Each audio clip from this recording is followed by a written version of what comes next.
right. So I just want to start by saying a quick thanks to everyone here at ALS-TDI who has put this event on, and all the amazing people who work and fight just as much as we do to find a cure for this terrible disease. Thank you guys so much. You're amazing, every one of you.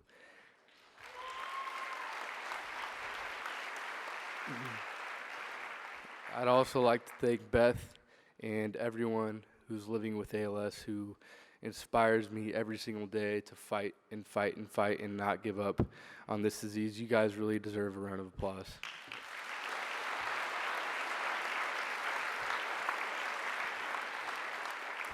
But I like to have fun, and one special thing with me today that I actually use every single day, I like to point out and give a huge thank you to Corey Reach for handing it down to me. This cane here, very special thing to me, and I use it every day, and it's made out of a bull's penis. So.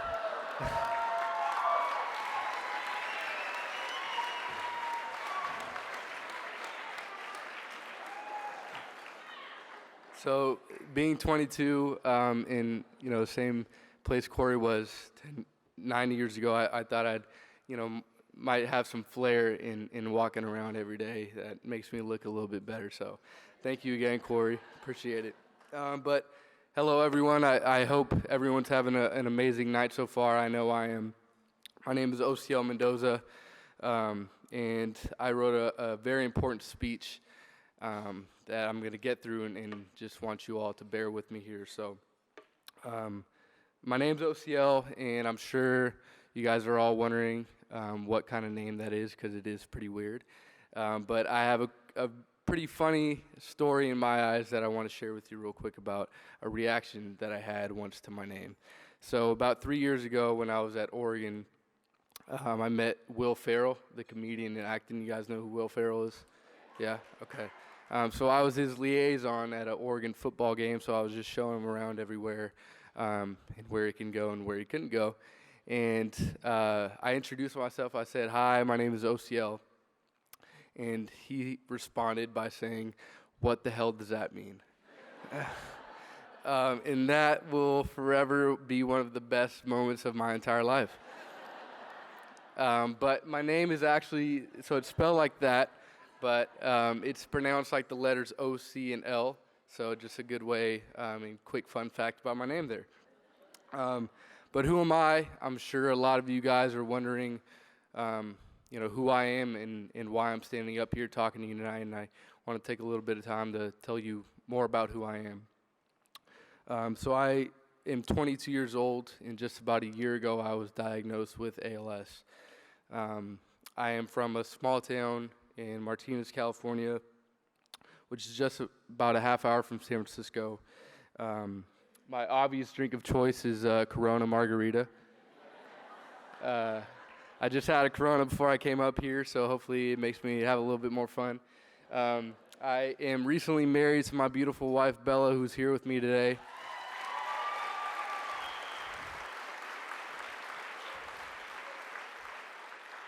And we have two beautiful kids together, as you can see in the photo. Jovi on the left, she's a Shih Tzu, and Hendrix on the right, a Golden Retriever. So that's my life, and I love my little family. But I recently graduated from the University of Oregon, so go Ducks. And I studied, go Ducks. I studied sports business and nonprofit management there. And with that, over the past 4 years that I was there, I was working my ass off to really gain as much outside work experience as possible. So I was the executive director of a nonprofit. I interned for the football team for 3.5 years. I was the vice president of the biggest club on campus.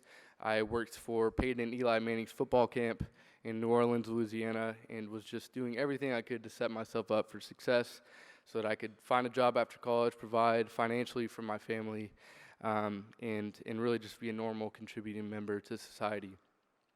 So heading into my senior year was, was a great time because I was getting ready to be done with college and all the studying and long nights to do 10-page papers the night before and all that good stuff. But on top of that, I just had gotten a job this summer, going into my senior year to work at Dick's Sporting Goods, and that was all to save money for an engagement ring so I could propose to my girlfriend at the time, Bella, and the love of my life. Um, so Bella and I have been together since we were 13 years old and in the 8th grade, and that's the first picture we took together.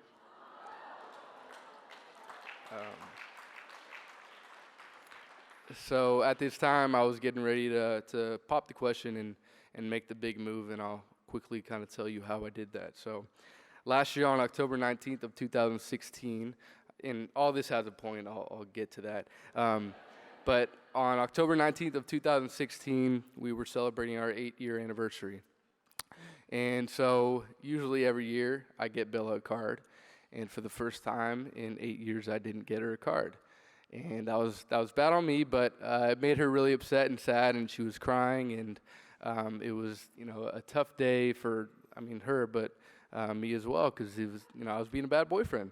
And, I really screwed up, but about 2 months prior to that, I had bought this engagement ring, and I didn't know what to do with it at the time, and I didn't know how to ask her or when to ask her. So I was just kind of holding on to it. And, right after I forgot to get her a card, I thought, well, this might be a good time to make up for it. So a big, beautiful diamond ring, I think it was kind of the perfect timing. And I didn't do it on purpose at all, it just kind of worked out. So 2 days later, after that whole ordeal happened, I went to the store and actually bought her a card this time. And the morning after, we went to the park and walked our dog, or one of our kids, Jovi. And that's somewhere we went a lot. And so I brought her around to this private area in the park where it was really nice and under the trees and shade. And it was a beautiful day out in Oregon. And I just knew it. I had the ring in my pocket. I had a card. It just felt like the perfect moment to do it. So I pulled out the card, and I gave it to her, and I said, hey, I'm really sorry that I didn't get you a card on our anniversary, but I hope, I can make up for it with this.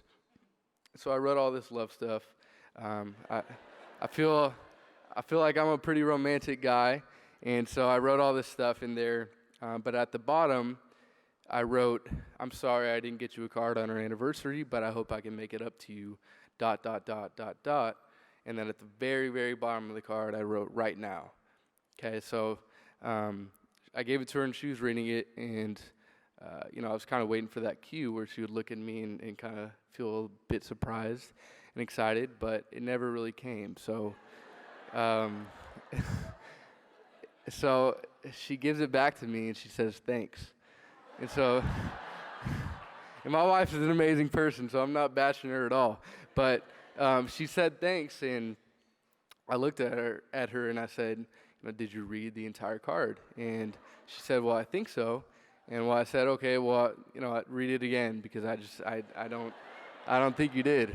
So she read it again, and I was waiting for that moment again, and at this point I was just going crazy in my head. I didn't know if she was pissed off still or what was going on. So about 30 seconds later, I finally got the cue, and her big, beautiful brown eyes looked straight at my eyes, and I knew that it was the time, because I could feel the excitement and the love between that eye gaze, and so that was my cue to get down on one knee and ask her to marry me. And thankfully, after all that, she said yes.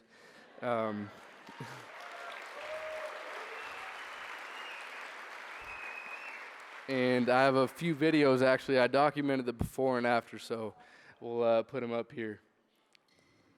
So this is right before. She has no idea.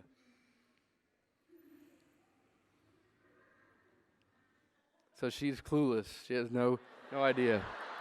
So next, this is right, like, directly after, so you can kind of see her emotions through this one.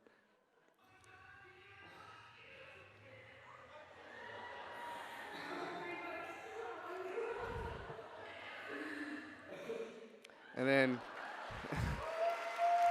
there's more. But wait, there's more. There's one more also. I waited a pretty long time to propose, 8 years, but the next one kind of shows that.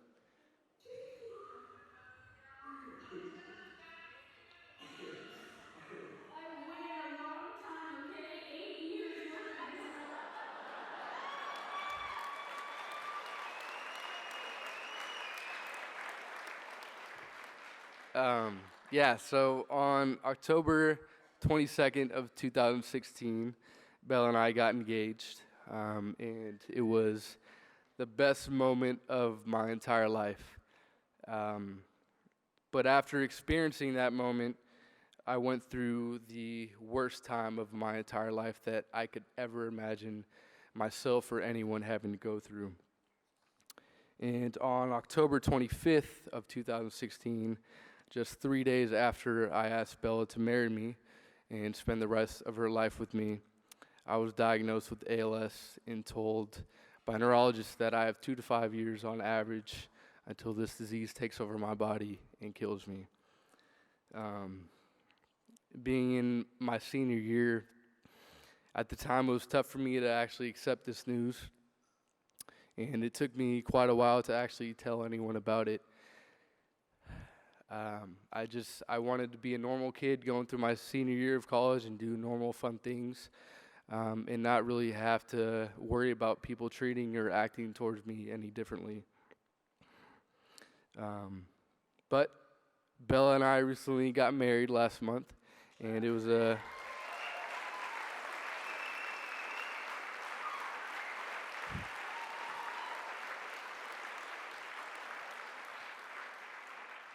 amazing time for our families and us.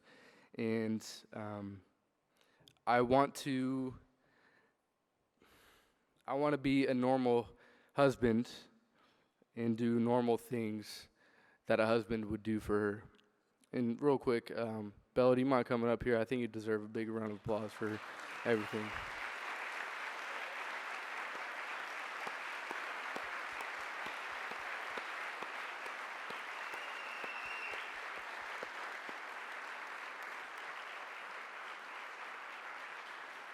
A little more. Yeah.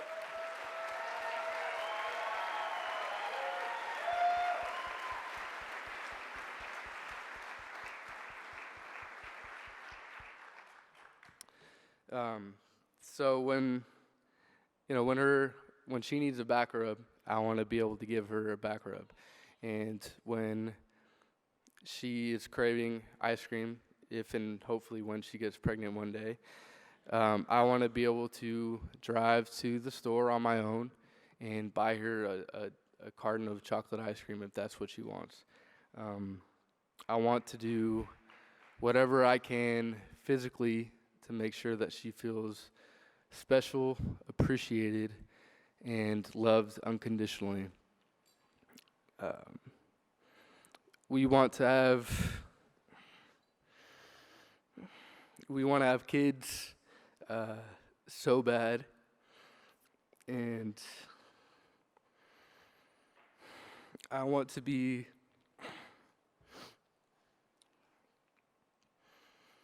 a normal dad and teach my kids how to throw a baseball or kick a soccer ball and do the normal things that my parents did for me growing up.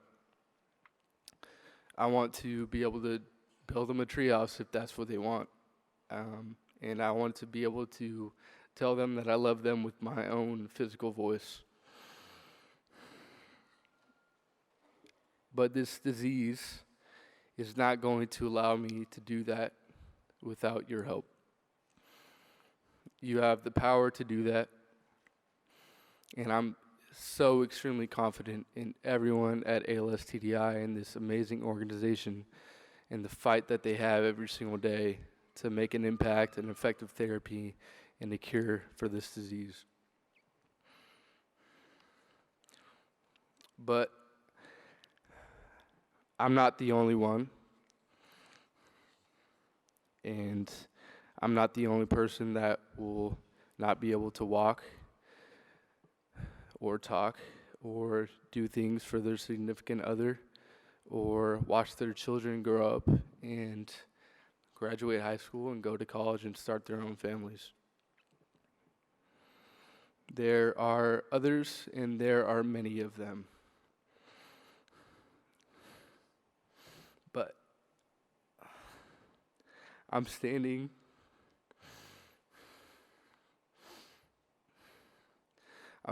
right here tonight representing all of them while I can still stand. I'm the newest and I'm the youngest generation of ALS. And I really, really, really need to be the last. So please, please help.